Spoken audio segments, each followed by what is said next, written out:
The morning fog hung thick and silent over Pacifica, California, a ghostly shroud clinging to the coastal cliffs, like a well-kept secret. It was March of 1990. Sergeant Jack Monroe, a man whose features had been carved by 2 decades on the force and 13 years of unresolved grief, stood in his kitchen. He had just poured his second cup of coffee when the radio on his hip crackled to life, a sound that always managed to jolt him. Unit 23, Unit 23, this is dispatch. We have a 1054 at Devil's Slide. Fisherman reports a possible police vehicle at the base of the cliff, requesting immediate response. Jack's hand froze inches from his toast. Devil's Slide. The treacherous, unforgiving stretch of Highway 1 where the continent ended in a sheer drop to the violent embrace of the Pacific. A knot of ice formed in his gut. Dispatch. This is Unit 23. Monroe responding. ETA 10 minutes. He grabbed his jacket, the coffee forgotten. As he pulled out of his driveway, his radio crackled again, this time with the clipped, urgent voice of Detective Maria Estrada. Jack, I'm already en route. Helicopter's been dispatched. Meet me at the northern observation point. Copy that. What are we looking at? Fisherman says it's definitely one of ours. Old model, heavily damaged. Marie paused, the static crackling like a held breath. Dispatch ran a preliminary check on missing patrol vehicles from the area. There's only one unaccounted for in the past 20 years. Jack's knuckles whitened on the steering wheel. He didn't need her to say the name. Laura. His wife. Her patrol car had vanished without a trace on a routine night shift in 1977. For 13 years, he had lived in a limbo of not knowing, a place far worse than any hell he could imagine. The drive to Devil's Slide took exactly 9 minutes and 37 seconds. He counted everyone. His mind, a traitorous projectionist, reeled through memories he'd spent years trying to suppress. Laura in her crisp blue uniform, the new sergeant stripes gleaming on her sleeves. The quick, confident kiss she'd given him goodbye that last evening. The forced smile when she'd promised to be careful. The vast, cold emptiness of the bed that had waited for her return. The observation point was a chaotic bloom of red and blue lights against the gray fog. Yellow tape cordoned off the cliff edge, where a cluster of officers peered down at the rocky shore. Marie was there, her dark hair pulled back in its characteristic bun, her detective's shield a small beacon of authority on her belt. Jack, she said, her brown eyes filled with a deep, professional sympathy. You should prepare yourself. The coroner's been called. He gave a curt nod and pushed through to the edge. Below, barely visible through the swirling mist, lay the mangled remains of a patrol car. The ocean had not been kind. Rust had eaten through the metal like a cancer, and the roof was caved in. The distinctive whoop-whoop of helicopter rotors grew louder as the Coast Guard chopper descended, its crew preparing the heavy cables that would dredge this ghost from its watery grave. The fisherman who'd made the call stood nearby, a weathered man in his 60s, his face ashen. Been fishing these waters for 30 years, he told Jack, his voice raspy. That car wasn't there last week. The storm 2 days ago must have dislodged it from wherever it was hiding. Jack watched, and his heart a leaden weight in his chest, as the rescue team rappelled down the cliff face. They moved with a practiced, solemn efficiency, attaching heavy cables to the vehicle's rusted frame. Lifting now, a voice announced over the radio. A collective silence fell over the clifftop. The cables went taut, groaning under the strain. Slowly, impossibly, the rusted hulk began to rise from the waves. Water poured from its broken windows like tears, and a shower of rust and debris rained down onto the rocks below. Jack held his breath as the car cleared the cliff and was gently guided to a flat, cleared area. Up close, the devastation was absolute. It was a 1975 Plymouth Fury, the same model Laura had driven, but it was now a grotesque sculpture of decay. Barnacles crusted the undercarriage like armor. The forensics team, silent and methodical, moved in. "License plate still partially readable," one of the techs called out. "Running it now!" Marie's hand found Jack's shoulder. "You don't have to be here for this." "Yes," he said, his voice a gravelly whisper. "I do." The tech with the laptop looked up, his face grim. "VIN matches. This is Officer Laura Monroe's patrol vehicle." The words, though expected, hit Jack with the force of a physical blow. 13 years of torturous ambiguity. Had she left him? Had she run away? Were obliterated in an instant. Something terrible had happened here. The lead forensic tech pried at the driver's side door, which came away in his hands. Its hinges rusted through. The interior was a damp cave of decay. "No remains visible," the tech reported. Jack released a breath he didn't realize he'd been holding, unsure if it was relief or disappointment. Then the discoveries began. Artifacts from a lost world.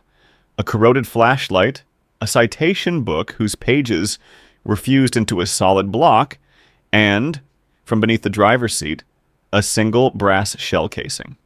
"40 caliber, the tech said, holding it up in a pair of tweezers. "Same as department issue from 77. "Blood," another tech called from the rear of the vehicle. "Degraded, but definitely blood under the back seat." He popped the trunk. Significant traces in the trunk. A new, booming voice cut through the scene. "What the hell is going on here?" Richard Hensley, the department supervisor, strode through the crime scene tape. He had been Laura's supervisor too, back in 77. Now, in his late 50s, he'd grown thick around the middle but still carried himself with the unshakable authority of a man used to being obeyed. "Richard," Marie said, "we've confirmed it's Laura Monroe's vehicle." Hensley's face cycled through several expressions before settling on one of official concern. "Christ, after all this time." He looked at Jack. "You shouldn't be here." "I'm fine." "Blood and brass," the forensic lead summarized. "This is definitely a crime scene." "Now, let's not jump to conclusions," Hensley said quickly, his tone dismissive. "That blood could be anyone's. For all we know, Laura might have been involved in something that went wrong. Shot someone, panicked, ditched the car." "That's not Laura," Jack said, his voice flat and cold. 13 years is a long time, Jack," Hensley said, his sympathy feeling practiced and hollow. "People aren't always who we think they are." As if summoned by the drama, the first news van appeared on the horizon. Within minutes, Jack was blinking into the glare of cameras, microphones thrust at him like weapons.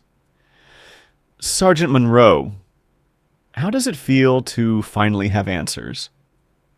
Is it true Officer Monroe was under investigation when she vanished?"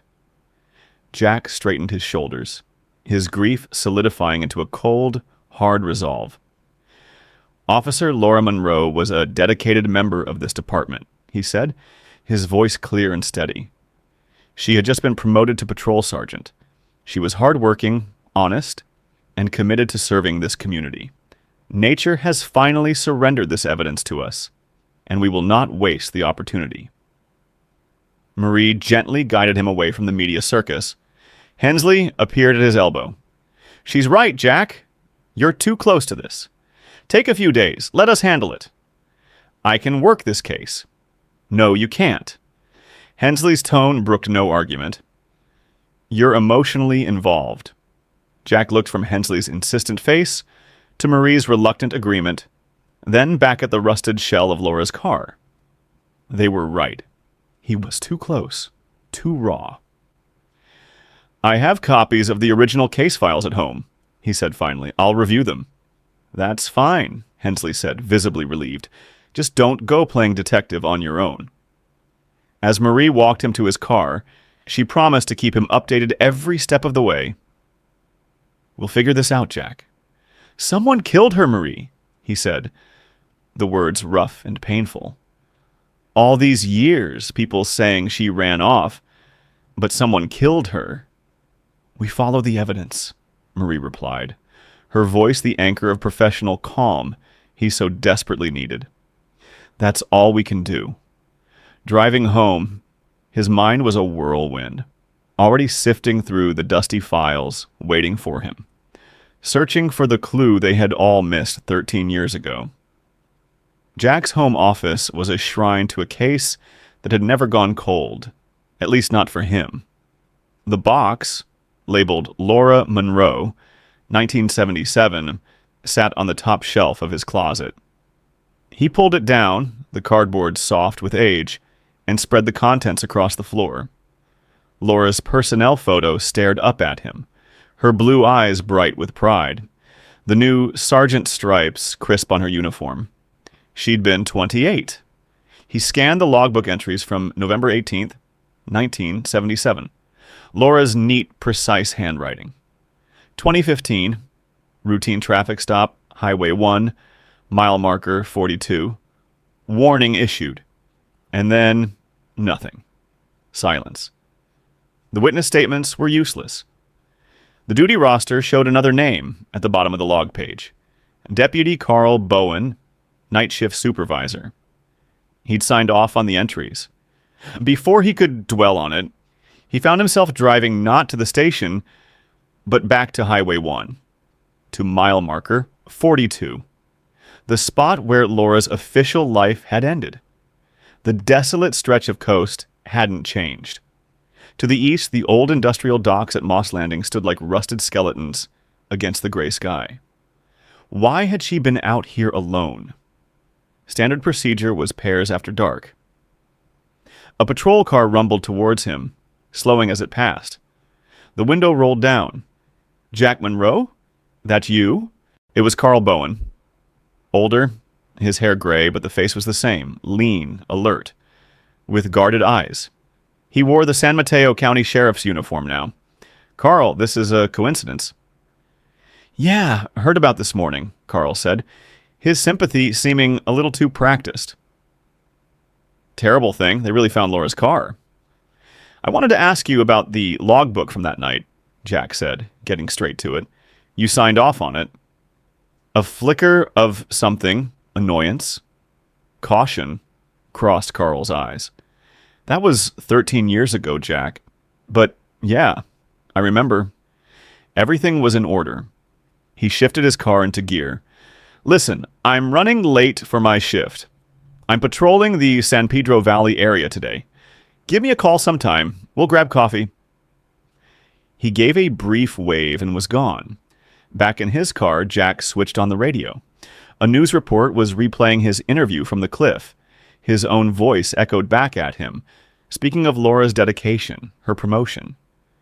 And a thought, cold and unwelcome, struck him. A newly promoted, ambitious young woman in a department dominated by old-school cops. He knew the politics, the resentment. He pushed the thought away, but it lingered, a poisonous seed. At the station, Jack spotted Richard Hensley, pacing by the side of the building, cell phone pressed to his ear. His voice, sharp and agitated, carried across the parking lot. The car came up! It's your job! Move it now! Richard spun as Jack approached, his eyes wide with a fear he quickly masked with a forced, jovial smile. Jack, thought I told you to take some time. Was that about Laura's case? Oh, the call? Yeah, Richard fumbled. The evidence yard. EPA regulations, you know. That car's a hazardous material. Had to light a fire under the transport company. It was plausible, but Richard's sweat-sheened forehead and shaky hands told a different story. Inside, Marie was huddled with the forensics team. The DNA samples are badly degraded, one tech was saying. 13 years underwater. We're looking at weeks, maybe months to get a viable profile. But the bullet casing is more definitive, another added. .40 caliber matches the department-issued ammo from 77. The evidence was a maddening mix of promise and frustration. As Jack watched Richard disappear hastily down a corridor, Marie approached him, a file in her hand. "My office. Now." Inside, she closed the door and laid a document on the desk. It was a witness statement, typed but unsigned, describing a patrol car and a white van on Devil's Slide Road the night Laura vanished. "I found this misfiled in a completely unrelated residential burglary case from 3 months later," Marie said, her voice low. "Someone hid it." The witness's name was Belinda Carlson. Marie produced another file. In it was a second, official statement from the same Belinda Carlson. This one signed and stamped, claiming she had seen nothing unusual that night. 2 different stories from the same witness, Jack breathed. "And she's still local," Marie said, grabbing her jacket. "Let's go see which story is true." The address for Belinda Carlson led them to a modest bungalow in Fairmont. As they pulled up, they saw him, Richard Hensley, standing on the front porch, in a heated conversation with a woman who could only be Belinda. He pressed a thick envelope into her hands before striding back to his car. They ducked as he drove past. "Well," Marie said, her voice tight, "this just got interesting." Belinda's face, when she opened the door, was a roadmap of fear and exhaustion. When Jack showed her both statements, her composure crumbled. "You want the truth?" she asked, a bitter laugh escaping her lips. "After 13 years. She gestured for them to come in. The envelope from Richard lay on her coffee table. "I was a park ranger at San Pedro Valley Park," she began, her voice a near whisper. "Driving to my shift that night, I saw a female officer pulling over a white van on Devil's Slide Road. Later that night, in the park, my husband and I, we heard a scream. We looked, but found nothing. Around 12:30, I saw that same white van driving out of the park." "And you reported this?" Marie asked. Belinda's face crumpled. "I tried, but your supervisor, Hensley, he took my statement. He said it was confusing, that I should just say I saw nothing. A week later, I was fired from my job. An anonymous complaint. Hensley made sure I couldn't get another ranger job anywhere." She pushed the envelope across the table. "He's been paying me to keep quiet ever since. $3,000 every few months." Back in the car, Jack felt a surge of adrenaline. "Carl Bowen," he said suddenly. "He told me he was patrolling San Pedro Valley Park today. That can't be a coincidence." "Then let's go see what Officer Bowen is really up to," Marie said, her eyes gleaming with cold determination. San Pedro Valley Park was a vast expanse of coastal hills. Richard's sedan and Carl Bowen's patrol car were parked near the ranger station. From the cover of the trees, Jack and Marie watched them emerge from a trailhead. Carl was carrying a shovel. Richard clutched a large, heavy black plastic bag. "Told you." "This was unnecessary," Carl grumbled. "Unnecessary," Richard snapped, his voice a low hiss. "The car came up, Carl. There's blood, a bullet casing, this new DNA testing. If they confirm it's Laura's blood, what do you think happens next? They'll want the body." He grunted as he helped Carl move the bag into a wooden crate in Carl's trunk. "That Carlson woman talks, and we're finished." "So, where am I supposed to take it?" Carl asked. "I'm somewhere secure, somewhere even I don't know about. Like, what about the place near, our business partners? If anyone gets close, suspicion falls on them." They watched the 2 men drive off in separate directions. Marie expertly tailed Carl's patrol car north along the coast, past the very cliffs where Laura's car had been found. "He's moving a body in broad daylight in a police vehicle," Marie muttered in disbelief. Carl's destination was the Sharp Park Water Treatment Plant, a sprawling industrial complex. He drove to a secluded service road at the back, grabbed the crate and the shovel, and disappeared into a patch of overgrown grassland. From behind the fence, they watched him dig a hasty grave and empty the black bag into it. The contents were unmistakably human remains. Before covering the hole, Carl reached in, plucked out a small bone, and slipped it into his pocket. A trophy. Instead of leaving, Carl drove deeper into the facility, to an abandoned generator shed. He went inside and emerged a few minutes later with a rectangular, brick-like package wrapped in brown paper. Drugs, Jack breathed. Just then, two men emerged from the shed, pushing two terrified-looking teenage girls towards Carl. He grabbed them roughly and shoved them into the back of his patrol car. "That's it!" Jack said, his voice shaking with rage. "Call it in! Now!" Marie was already on the radio, requesting a full tactical response, her voice a calm, deadly current in the chaos. A white van, the same model Belinda had described, pulled up. The whole sordid picture clicked into place. A meth lab, human trafficking, all protected by corrupt cops. The wail of approaching sirens shattered the quiet. The takedown was swift and overwhelming. Carl tried to bluff his way through it, but it was useless. "Save it, Carl," Marie said, cuffing him. "We saw everything." Inside the shed, they found a full-scale meth lab and more victims, women held captive, forced to work. As the last of the suspects were loaded into vans and the victims were tended to by paramedics, Jack and Marie went back for Laura. They carefully excavated her remains, placing them in an evidence bag with the reverence she had been denied for so long. In the sterile confines of Interrogation Room 2, Richard Hensley finally broke. "Fine," he said, his voice a dead monotone. "I'm tired of looking over my shoulder." The story poured out of him, a torrent of poison that had been dammed up for 13 years. Laura had pulled over a van carrying a meth shipment. The driver, a low-level runner, had panicked and shot her. "He called you," Marie stated. Richard nodded miserably. "I sent Carl to handle it. He wanted to call an ambulance, but she'd seen the driver. She could identify them." His voice cracked. "So I finished what the runner started." With her own weapon, they buried her body on Middle Peak Trail and pushed her car off Devil's Slide. The corruption had spiraled from there. Monthly payments that became drugs for addicted cops, trafficked girls as entertainment. The rot went deep, implicating half the department. As Jack stumbled out into the corridor, gasping for air, he saw Belinda Carlson waiting on a bench. "I gave my statement," she said, her eyes filled with a mixture of terror and relief. "I told them everything." "You came forward when it mattered," Jack said, a profound gratitude washing over him. "You found your courage." A forensic technician led him to the evidence room.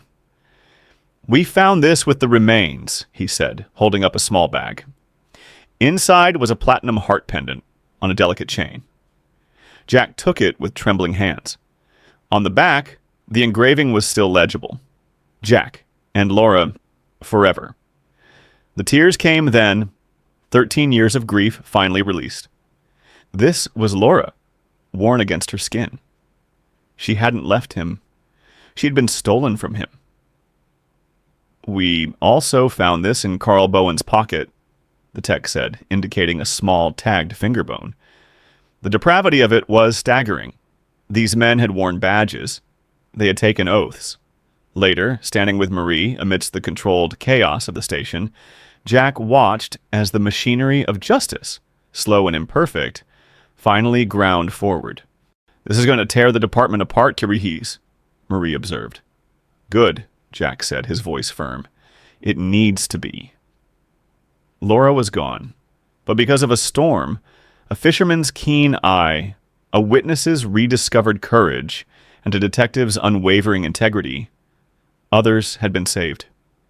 The truth, like Laura's car, had a way of surfacing. The badge had to mean something. For Laura, for the women they'd rescued, for the community they had sworn to protect, they would make damn sure it did again.